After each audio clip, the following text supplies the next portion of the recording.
You need it. Oh, don't do this to them. Get ready for the pee-pee dance. Is take your tongue and flip it upside down and bite on it. Is this gonna be normal?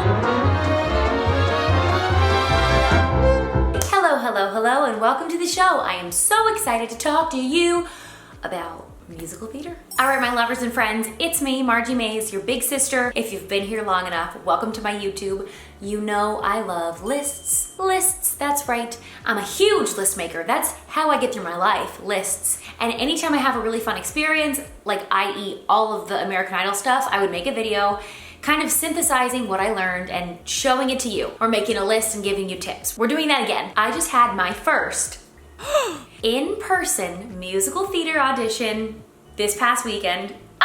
I'm so excited. My heart is so happy. That has been one of my biggest North Stars since coming to an end of my American Idol journey. I really want to do musical theater, in case you didn't know, but I haven't really done musical theater since high school. So that was my first in-person thing too. Like I've done a couple self-tapes, but this was for like the head of a theater in Hollywood, the whole shebang. I'm so excited. I learned a lot. So I was like, why not help somebody else out with all the tips that I wish I would have known. Like I wish I could have this video before I went in. So I made a list, hold on, of essentially 16 things that I learned here in Hollywood. I think this would generally apply to, you know, Chicago, New York City, any city that you're doing an in-person musical theater audition and you're a brand new green bean newbie like me. Here are some things I learned. Write these down. I'll probably make a list for you in the description. Let's go. Number one tip for your musical theater in-person auditions, have a binder. You need a binder to bring your music in and your headshot and your resume.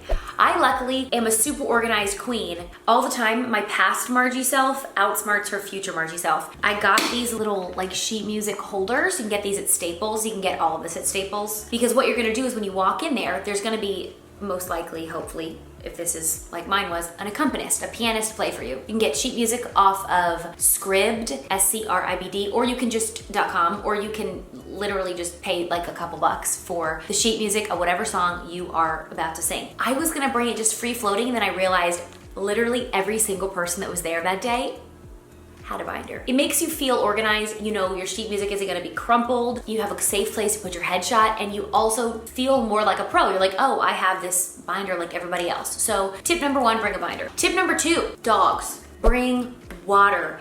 I had a 5-minute time slot for my audition, so I was like, oh cool, I'm just gonna show up early, get in line, I'll go in at my time, and it'll be quick. It's never quick. Thank goodness I had water, okay? You might be standing outside for a very long time.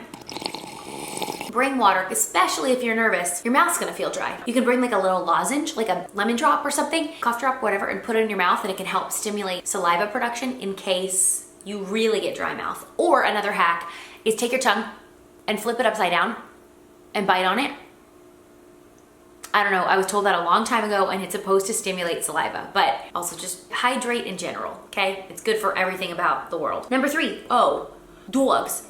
You gotta bring sunscreen and or a visor or a hat or something, because listen, I stood out there in the sun, like outside the theater with all the people for hours, literally hours. I showed up 20 minutes before my time slot was supposed to start, and there were people there were walk-ins first of all, and then there were also people whose like time slot was an hour and a half prior to mine and they hadn't gone. Bring some type of sun covering. One guy brought a chair and I was like, you're a genius, dude. Number four tip, bring a freaking voice straw. I recommend the voice straw and cup duo. I always thought this during American Idol too. When packs of singers get around each other, they feel embarrassed to warm up. And then I've always thought this, I'm like, we're standing here for hours, our cords are getting cold, and you're about to sing an audition where you're supposed to sing show your best stuff. You obviously have a high note in there. Why do you want to run the risk of croaking on your big note, your one chance? Why? I've seen it happen countless times. I bring my voice straw, it warms you up, keeps you warm. If you're intrigued by this, I can give you like a tutorial video. Let me know in the comments. You can literally sing your song through it. It's kind of like a belt box where it muffles you, but also you can sing your song and it gets your chords in ideal positioning. Belt that high E, belt that high F, whatever you want to do into this before you go. Seriously. Tip number 5, with your music that you're bringing for your pianist. Here's what's gonna happen. You're probably gonna have to sing like a 16-bar cut, which tip is about 30 seconds to 45 seconds if you're really being stretching it, it's a minute. And then a 32 bar cut is more like 1 minute to 1.5, 2 if you're really stretching it. Long story short, you can't really control what the sheet music looks like. You can put it in these little guys so that the pianist can easily, he can have it on his stand and he can be like, okay, this is start, boom, boom, boom, till the end, right? You can do it like that, but honestly, my better tip, I didn't do this, but I wish I had, is take the music and you literally tape it. I used to do this when I was in my college classical opera lessons. You tape it right here. I would do it now, but I don't have regular Scotch tape. I need to buy it. You tape it like this, and then you tape like, let's say 6 in a row. So it's really long, a really long thing, but it's in order. It's so easy to read, and you've got start and end marked. That would have made me feel completely at ease and like a pro. Tip number 6, you're gonna bring your songs, bring a backup song. I like literally thought of bringing a backup song the morning of. I was like, what if the director, I walk in and he's like, I hate both your song options. Bring another song with the sheet music just in case, okay? Really pro people, what they're doing is in this binder, it's their book. They've got many songs in here. They've got up-tempo, they've got slow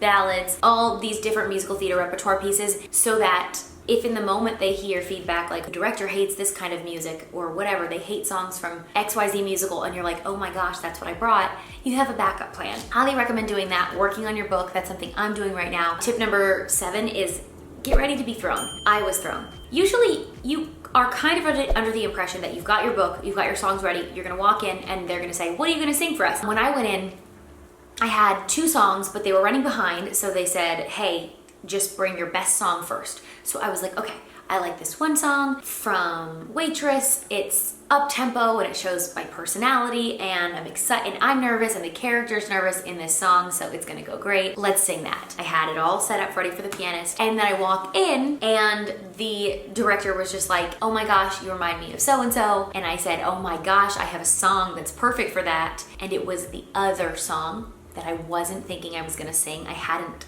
practice the first note. I didn't think it was even gonna come up, but in that conversation, I was like, oh my gosh, I have that song that would be perfect for that. And he said, sing that.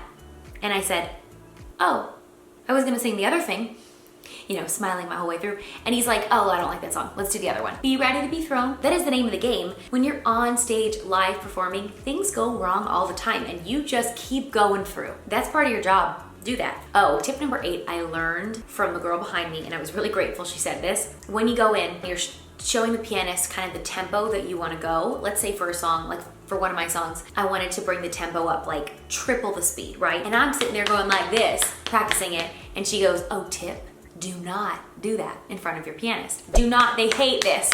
When a singer walks in and goes, this is the tempo, so rude, or any of this stuff. She basically said the best thing to do is kind of like lightly tap it.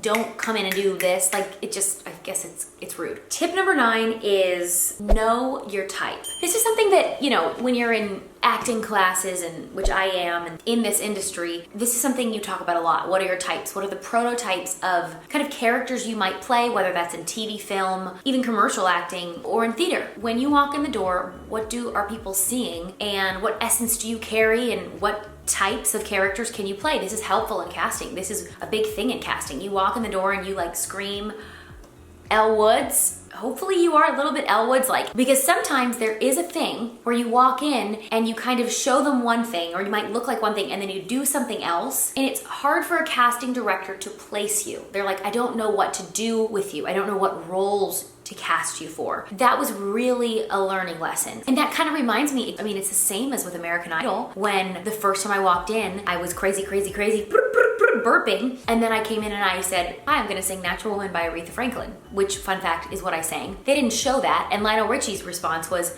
you need instant identity. When you walked in here, that was a mismatch. Ask your friends, ask your family, ask your people, who do I remind you of? What characters do you see me playing? Not that you know me, or just how I look. Ask people in the industry, ask people not in the industry. Write a list, get some prototypes, get some people. And if you're gonna push the boundaries, that's totally fine if you wanna surprise them. Just know that some people are gonna love that, some people might not know what to do with that. Tip number 10, reminder, they want you to do well. I feel like I always need to say this, but casting directors, their job is to cast amazing shows or amazing commercials or amazing TV shows. That's their job. They're on your team. They want you to walk in and get chills and cry, right? And be so happy. I just got chills. So remember that. They're on your side. They're good people. You're good people. Be yourself. Ooh, tip number 11, I've said this a million times, but I'll say it again so it's on the list. They're gonna run behind, so plan for that. Hopefully there's a bathroom. Get ready for the pee-pee dance if there's not. I saw some people come in and be like, I haven't gone and I have to go to work. Try as best as you can to plan a hefty amount of time before and after. Tip number 12, I kind of wondered, what the heck do I wear? I have a coach, he is amazing. He's done a million shows. His advice was dress like you're going on a date. And I said, okay, is it like a hot date or like a sweet date? And he was like, more like a sweet date. And that perfectly prepared me. I came in a little skirt. I had like ballet tights on, so they're nude colored, little white sneakers, kind of like Keds, a tight bodysuit so that I wasn't hiding my figure. And I had a little lavender sweater, but I ended up taking it off because I was boiling hot. And my hair actually looked basically like this. That's what I wore. Tip number 13, you want to show diversity in your repertoire. So generally speaking, bring an up-tempo song and a ballad. Okay, if you get to do two, do those. Otherwise, if the casting director has specifically said what to bring, listen to that. Ooh, 14, bring your headshot and your resume. Print them. You're gonna give that to the casting director. So I actually just went an audition for something completely different today and they did not collect it. So I have a headshot. This is not the headshot that I bring in for theater. Don't worry, this is completely different. But essentially, this is like a fitness one. You're gonna go to your local printing place. They're gonna print this out. It's gonna have your name right in the corner. They'll do all this for you. They're gonna print the resume. They will print it for free, usually at the printing place. This is 8 by 10. A normal piece of printing paper is bigger than that. It's like 8 by 11 and a half. It is not gonna fit perfectly behind this.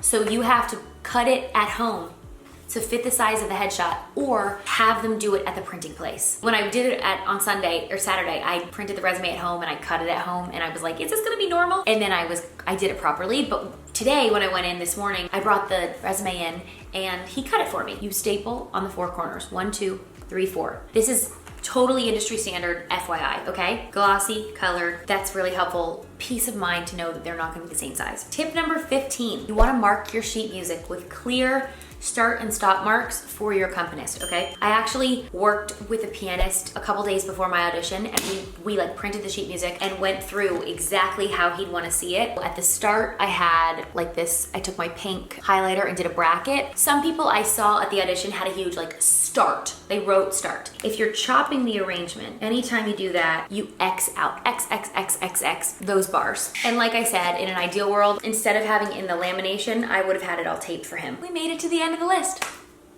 Tip number 16. I think this is a really good thing to do when you go home, is make an Excel sheet or some type of list and put it on a hard drive and put it on your computer, a list of your auditions. List when the audition was, who you auditioned for, what theater it was for, like the casting director, what you sang, their feedback, so that you start to, what they like and disliked, if they tell you, make a note of that. Like I found out when I went in, okay, this director doesn't like songs from this specific musical. I will not sing those for him. I just did that. I went in for an in-person commercial thing today too, and I made a list, a totally separate Excel sheet for those types of directors. It's super helpful. You can revert back to it. You can Apple F and look for certain directors. It's a way to organize yourself and keep it on a hard drive so that you don't lose it. But I think that is a really smart takeaway. And one day you can look back and be like, wow, I did a lot. I worked really hard and I just love lists. Who are we kidding? Which is a perfect way to put a ribbon on the end of this. Guys, I love you. I hope you learned a lot. Let me know what you think about this. If you have any tips to add, put it in the comments. I'd love to hear. Like, comment, subscribe. Duh. I hope you learned. I love you. Bye.